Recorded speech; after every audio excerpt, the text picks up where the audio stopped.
Hey Scrubs, this is Retro, and this is going to be the fourth part of our 2021 Skyrim Next Gen build step-by-step guide.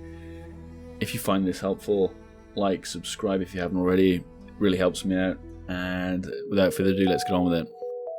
So for part 1, there is one mod in our part 1 section in the description. Go to the description and click on the link. It will take you to GitHub, where you can download the latest version of Nemesis Unlimited Behaviour Engine. Now, on this page, look at the bottom. You've got all the bug fixes and things like that, and all the changes. However, at the bottom, you can see these three things: Nemesis Unlimited Behaviour Engine Beta, which is a compressed folder, the source code, and something else. So click on the Unlimited Behaviour Engine compressed folder, which is the top one, which says 24 megabytes. Save file. Now you're going to need to open this with something like WinZip, or I use WinRAR.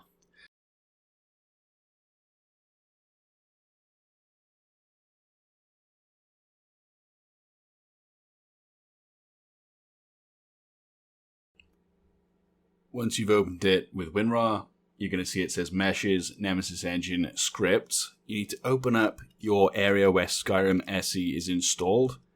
So for me, it is the C drive, program files 86, Steam, Steam apps, Common, Skyrim SE, and then inside that folder, there will be the Skyrim EXE executable, as well as the script extender. And now, double click on data, so you're inside the data folder, and drag these three across. So this is the folder you'll be dragging them into. However, they're already there on my screen because I've already installed them. So just drag them over into the inside of the data folder. Once you've done this, it's similar to when we installed Body Slide. So go into your Mod Organiser 2, the windows in the top right, click on Data, expand Nemesis Engine folder, and inside the Nemesis Engine folder, there'll be a Nemesis Unlimited Behaviour Engine.exe that you can right click and add as an executable, so it's now in your drop-down list.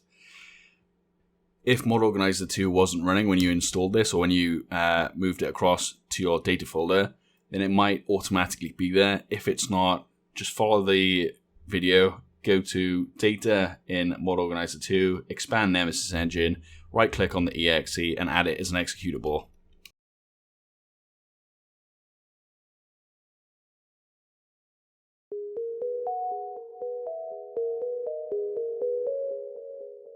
Okay, so since I last recorded any audio, I've had a bottle of red wine. Now we are in culture territory.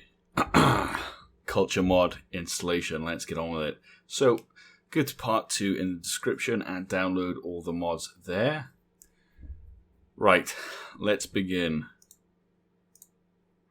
So, add item menu. Now, double click on this, install this. Add item menu is probably one of my go-to mods whenever I'm building a new list, because what it allows you to do is you can search either in-game by item or by ESP, and then, so for example, if I install a mod, let's say Immersive Armors, I can search Immersive Armors with the in-game add items menu. It's a power, and then what that will do is it'll show me the Immersive Armors ESP. I click on it, and then it'll give me a breakdown of all the items inside it as if it was a container.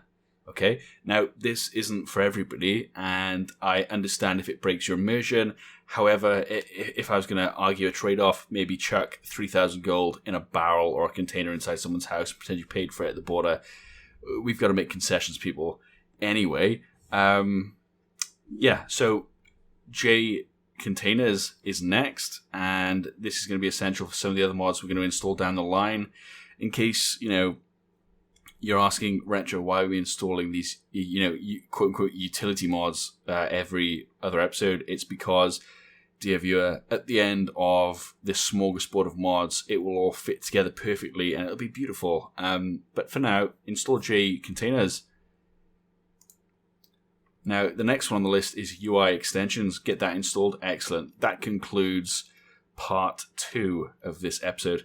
Now, as we've done before, make sure you click, select, to highlight all of them and activate them all in the left pane. You can see me moving them around in the left pane. I'm going to bump these up to... I like to put all my utilities at the top. If this is wrong, please let me know in the comments. But this is either a personal preference thing or it's something that I've remembered. Hashtag memories. Anyway, part 3.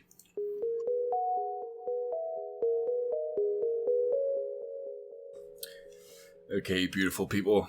Go to the description. You know the drill by now. Part 3. Download all the mods there. Return when you're done. So, starting off, we're going to install this file. It says main cam. It is the main smooth cam mod. So it's the smooth cam mod. When you install it anyway, it's called main file. When you install it, it will say smooth cam. So go ahead and install that now. I renamed mine to smooth cam main, and then I call the patch smooth cam patch. So I take the modern camera preset. I'm going to leave it that name. Actually, I'm lazy. I'm lazy as shit. Right. Next up is the all-in-one. It's the address libraries mod. Install that. Papyrus Utilities SE. Next, console utilities. We are just cutting through these. Papyrus utilities. Yep, excellent.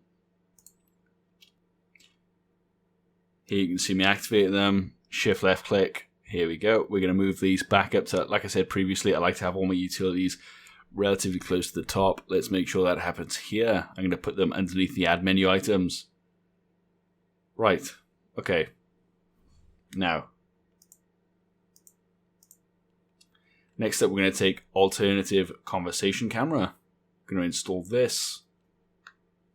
Subtle. Oh, no. Oh, dodge. 360 movement behavior. Now, anything that alters the animations or anything like that requires use of the Nemesis engine. So we're going to install that now, and then we're going to have to use the Nemesis engine at the end of this video. It's a nice little tutorial on how to use Nemesis. So activate both of those. Excellent. And here we go. So run the Nemesis engine. Click on Update Engine. Give it a second. A hot minute, as they say. A hot minute.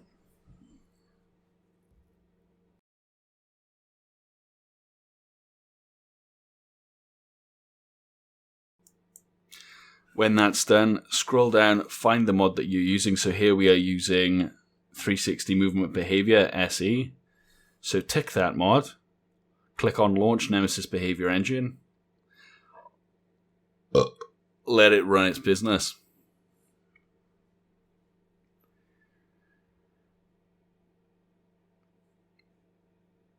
And done. Excellent. So close down Nemesis, and now in Skyrim, in third person, your character will be able to rotate in 360 degrees. That, along with Smooth Cam, is going to change your life. Hiccup. Oh, hiccup. Okay. So here you can see all geared up derivative. We're not going to be using that. That's just one of the mods that I was testing out. God, that's an advanced install. That might have a video on its own, but I've got to be honest, the install video on it already is pretty substantial. It's pretty good, so I don't think I could beat that. Anyway, beat that. It's not a competition. Fucking retro. Last mod for today will be subtle but classless. I'm just going to clear the plate here by hiding the installed mods. We have 2 mods left. We're not going to touch all geared up. We're going to touch subtle but classless. What this will do is it will basically mean that in the game, if you are an Imperial, you get 4% bonus to learning things like speech or light armor or heavy armor. And if you're a Dark Elf, you get 5% bonus to learning destruction and things like that. So it gives you racial bonuses without being constrictive or without being too complex. It's just a very nice vanilla plus add-on that I don't think I'm going to have a playthrough without now that I've discovered this little gem. Anyway, that's it for this episode, guys. If you've enjoyed, oh Christ, my drunk ramblings, like, subscribe, leave me a comment. If you want more wine mod tutorials, we can make that happen. Have a great day, and the next one, I promise we finally got around to city overhauls. Have a great day, guys. Peace.